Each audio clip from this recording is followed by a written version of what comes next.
World War I was a global war originating in Europe that lasted from 28 July 1914 to 11 November 1918. Contemporaneously known as the Great War or the War to End All Wars, it led to the mobilization of more than 70 million military personnel, including 60 million Europeans, making it one of the largest wars in history. It also was one of the deadliest conflicts in history, with an estimated 8.5 million combatant deaths and 13 million civilian deaths as a direct result of the war. India had a huge importance in the war as a British colony. British had a small army at that time. Britain's power in those days were protected by navy. And so the British immediately looked to the royal family for help. India was a colony of Britain at that time, and Indian politicians wanted India to be a dominion on a par with Australia, Canada, New Zealand, and South Africa. They weren't looking forward for independence but for dominion status. Indian leaders were promised that they would look favorably on Indians' demands. Well, initially the Indian leadership was pretty much unanimously supportive of the British. Mahatma Gandhi, for example, was a staunch supporter of the war effort, and the argument that was advanced was actually we need to support the British to show them that we are worthy of self governance. And estimately 1.3 million Indian soldiers fought in the war.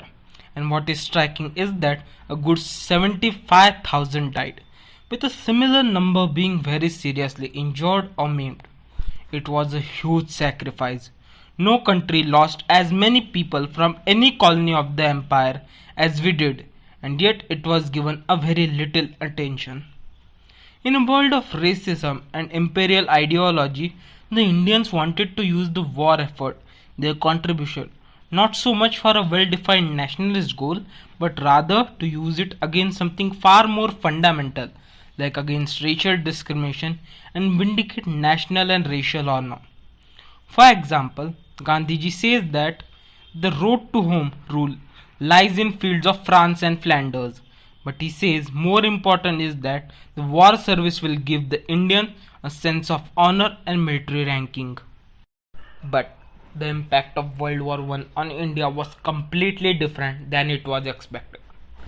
Rowlatt Act and Public Safety Bill were passed parallelly during that time, which caused the uproar of nationalist movements nationwide. Along with that, price rise, famine, and inflation occurred, as much of the money was being invested in war than for the basic necessities. After the war, the Khilafat movement started due to the Treaty of Sevres, by which the Khalifa of Turkey was disbanded, which rocked up the Muslims all over the world. Then in India, Khilafat movement was merged with non-cooperation movement, which led Gandhiji as a mass leader.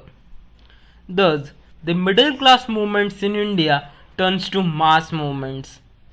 The good impact was the Hindu-Muslim unity. But after the Chauri Chaura incidents, Gandhiji took back the non-cooperation movement, which resulted in Khilafat movement being knocked out. So this led the Muslim League to be against Gandhiji.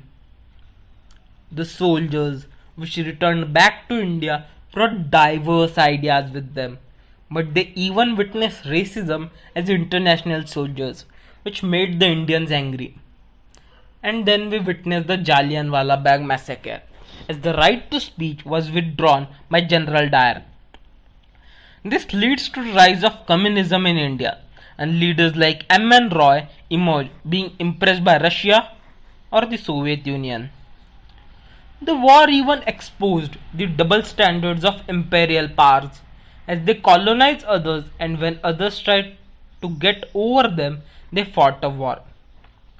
But later, countries like China and Japan rose, giving hope to Indians as start of Asian era over the European era of dominance.